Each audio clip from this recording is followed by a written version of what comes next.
पाकिस्तान इस समय ऐसे चक्रव्यूह में फंसा हुआ है अपनी गलतियों की वजह से कि उसमें से बाहर निकलना मुझे तो बहुत मुश्किल दिखाई देता है। बिल्कुल, बेहद ज़्यादा मुश्किल है ही जिस तरीके से पूरा सौदेबाजी यहाँ पर चल रही है और बिल्कुल सब्जियों के भाव में यहाँ पर सैनिकों का सौदा किया जा रहा है। जैसे बोला जा रहा है कि ठीक-ठीक लगा लो भैया। जिस तरीके से यहाँ पर लगातार रेट कार्ड में इज़ाफ़ा पाकिस्तान की ओर से देखने को मिल रहा है। हालाँकि अब इज़राइल भी सोच समझकर ये पूरा सौदा करता हुआ नज़र आ रहा है। टीपी त्यागी जी, क्या लगता है ये जो नया रेट इज़राइल की तरफ से दिया गया है, क्या उसको लेकर भी राज़ी हो जाएगा पाकिस्तान? और अमेरिका का क्या रुख इस पूरी बात को लेकर? देखिए, पहले अमेरिका का और उसके बाद फिर पाकिस्तान का रुख। अमेरिका की स्थिति तो ये है, जब अमेरिका ने कहा कि हाँ, China, Russia, north Korea, Pakistan, ये सब बम का न्यूक्लियर हथियारों का टेस्टिंग कर रहे हैं, लिहाजा मैं भी करूंगा। अब उसने पाकिस्तान का नाम क्यों लिया? पाकिस्तान का नाम डोनाल्ड ट्रंप ने दो कारणों से लिया। पहला कारण तो ये कि अभी हिंदुस्तान की त्रिशूल एक्सरसाइज चल रही है बॉर्डर के ऊपर, और वो एक्सरसाइज नेवी, आर्मी, एयरफोर्स की मिला के है, और उससे पाकिस्तान डरा हुआ है। लिहाजा पाकिस्तान को एक थोड़ा बहुत प्रोटेक्शन चाहिए था। तो हिंदू अमेरिका ने कहा कि पाकिस्तान भी अपने न्यूक्लियर टेस्ट का टेस्टिंग, न्यूक्लियर हथियारों की टेस्टिंग कर रहा है, यानी कि हिंदुस्तान को यह बताने के लिए कि आप इस एक्सरसाइज के दौरान पाकिस्तान के ऊपर कोई एक्शन डालें। दूसरा, क्या पाकिस्तान के जो न्यूक्लियर हथियार है वो पाकिस्तान के हैं? ये बात तो ऑपरेशन सिंदूर में साबित हो गई थी। जब नूर खान एयरबेस के ऊपर अटैक हुआ था, तब अमेरिका के हुक्मरान कुर्सी पर से खड़े हो गए थे, जो पहले ये कह रहे थे कि हमारा पहलगाम हमले से कोई लेना देना नहीं है, क्योंकि वो उन्हीं के कंट्रोल में है। लिहाजा क्योंकि उन्हीं के कंट्रोल में है, लिहाजा वो कह सकते हैं कि हाँ, पाकिस्तान टेस्ट कर रहा है। टेस्ट करना इतना आसान भी नहीं होता है। तो मैं तो डोनाल्ड ट्रंप के बारे में तो एक बात कहूंगा, पाकिस्तान हो या हिंदुस्तान हो, इसराइल हो, ईरान हो, रूस हो, यूक्रेन हो, सबके बारे में कि ये फितने जो हर एक तरफ उठ रहे हैं, वही बैठा बैठा शरारत करे हैं। It is all originating from America. Now coming to Israel. Israel ने कहा कि हम आपको $100 देंगे। वो कितने मांग रहे थे? $10,000। क्या इससे बड़ी कोई इंसल्ट हो सकती है? यानी कि कोई तो एक लेवल होता है, लेवल में 19-20 होता है, ज्यादा से ज्यादा दुगने तक का हो जाता है। लेकिन $10,000 मांगने वाले पाकिस्तान को $100 की ऑफर देना, यानी कि उसकी सेना की बेइज्जती करना है, उसकी सेना को उसकी औकात दिखाना है, और ये बताना है कि तुम इसी काबिल हो। मैं समझता हूँ इतनी बड़ी बेइज्जती के बाद भी, और मान लीजिए अगर इनके बीच में कोई समझौता हो गया, इन्होंने कहा जी नहीं, $100 नहीं, आप $500 दे दो या $1,000 दे दो, क्या वो सफिशियंट होगा? और अगर ऐसा होता है, तो क्या सिपाही को सब्जी की तरह बेचा जा सकता है? एक बिल्कुल। सिपाही जो अपने देश की रक्षा के लिए अपनी जान देने को तैयार रहता है, वो देश के लिए तैयार रहता है, वो ऐसे कामों के लिए तैयार नहीं रहता। तो क्या उसे सब्जी की तरह बेचा जा सकता है?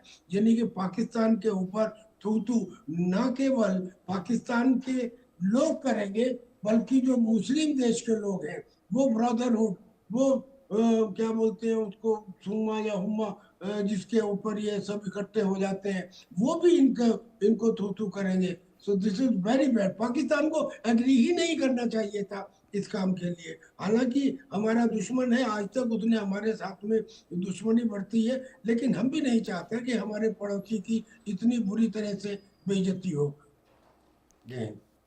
बिल्कुल, इसी बीच टीपी त्यागी जी, हमने देखा था कि हमेशा से गीदड़ भपकियां देने वाले आसिम मुनीर वैसे तो हमेशा से फ्रंट पर आ जाते हैं, सौदेबाजी करने के लिए हमेशा से फ्रंट पर रहते हैं। जब बात वाकई जंगी हालात की आती है तो सबसे पीछे कायरों की तरफ भाग जाते हैं। ऑपरेशन सिंदूर के दौरान भी हमने देखा था कि बंकरों में उन्होंने पनाह ले ली थी। अब यहाँ पर सौदेबाजी का समय एक बार फिर आया तो सामने आ गए। ऐसे में क्या पाकिस्तानी सैनिकों को इसको लेकर कोई ऐतराज नहीं रहता? पाकिस्तान के सैनिकों में भयंकर गुस्सा है, आप ये लिख के ले लीजिए, क्योंकि मूसलाधार बारिश होने से पहले बूंदाबांदी शुरू हो जाती है, और वो बूंदाबांदी शुरू हो चुकी है। आप ये देखिए, कहीं ऐसा होता है कि आपकी फौज का सिपाही ये कह दे कि मैं साहब मेरी ड्यूटी बलूचिस्तान में मत लगाओ, मेरी ड्यूटी खैबर पख्तूनख्वा में मत लगाओ। क्यों? डर रहा है। और जिस सिपाही के मन में डर हो, क्या वो सिपाही रहने के काबिल है? और उसके बाद भी अगर मुल्ला मुनीर कहते हैं कि नहीं तुम्हें जाना है, तो वो अकड़ के बोल देता जी ये रहा मेरा रेजिग्नेशन, मैं काम करना नहीं चाहता। अब ऐसे सिपाहियों की संख्या एक दो नहीं है जी, ऐसे सिपाहियों की संख्या 10,000 से ज्यादा हो चुकी है, जो पाकिस्तान की आर्मी को छोड़ के बाहर चले गए हैं। बहुत सारे लोग तो सऊदी अरेबिया में, यूनाइटेड अरब एमिरेट्स में। एक बात। दूसरी बात, जो पाकिस्तान के सिपाही हैं 1947 के समय वो थोड़े कम पढ़े लिखे सिपाही थे। आज आते आते इतने साल बाद वो भी चूंकि टेलीविजन देखते हैं, मोबाइल उनके पास है, उनको अपने बड़े सीनियर ऑफिसर्स के बारे में पता लगने लगा है कि ये लोग किस तरह से भ्रष्टाचार करते हैं। ये इसने मुल्ला मुनीर ने तो पहले ही रिटायर होने से पहले ही जाके अमेरिका के अंदर वो बना लिए हैं, अपना घर बना दिया। अरे बिल्कुल। और टीपी अब त्यागी अब जी, अब, एक अब मैं बेहद एक ताज्जुब सेकंड। की बात जो यहाँ पर निकलकर और सामने आ रही है, जो पाकिस्तानी सैनिक खुद पर हो रहे हमलों को रोकने में नाकाम साबित हो रहे हैं, बीएलए द्वारा, टीटीपी द्वारा तमाम हमले हो रहे हैं, उनको तो रोक नहीं पा रहे, उस पर कैसे इजराइल भरोसा जता रहा है? नहीं, इसराइल भरोसा नहीं जता रहा। ये जैसे ये इसराइल का नहीं, this is America proposal. America का प्रपोजल ये है कि वो इसके बाद में ये बताएंगे कि देखो हमने धुर विरोधियों को मिला दिया। जो पाकिस्तान जो इसराइल के खिलाफ था, और उस पाकिस्तान को हमने कह दिया कि आप अपने सोल्जर जो है वो वहां पे भेजिए। ये उनका है। Israel Israel was not propagated. उन्होंने ये प्रपोजल नहीं दिया होगा, ऐसे मुझे लगता है। This proposal must have come from America. लेकिन पाकिस्तान की तो स्थिति ये है ना जी, कि वो जो उनके सिपाही हैं, जब उन्हें आज ये समझ में आने लगा है कि हमारे जो सीनियर जनरल्स हैं वो भ्रष्टाचारी हैं, और खाली सिपाही नहीं, कैप्टन और मेजर्स, इन्होंने बाकायदा एक मीटिंग की है, और मीटिंग करके ये कहा है कि मुनीर साहब आप हटिए और अपनी जगह 3-4 जनरल्स का एक कानून बनाइए या एक ग्रुप बनाइए जो इसको लीड करे आर्मी को। यानी कि असंतोष है, और वो असंतोष कभी भी भड़क सकता है। क्या गारंटी है कि जो ये 20,000 ट्रूप भेजेंगे गाजा में, वो इनके कहने पे काम करेंगे? You never know, you never know.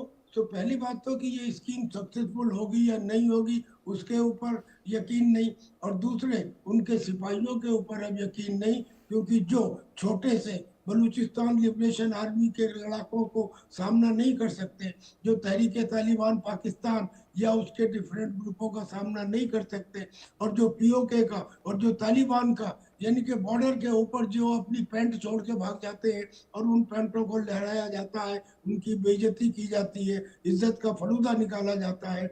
जो सिपाही ऐसा कर रहे हैं, यानी कि वो अपनी सुरक्षा करने में असमर्थ है। वो जो अपनी सुरक्षा करने में असमर्थ है, वो बिल्कुल। दूसरे देश की सुरक्षा कैसे करेगा, ये समझ में नहीं आता।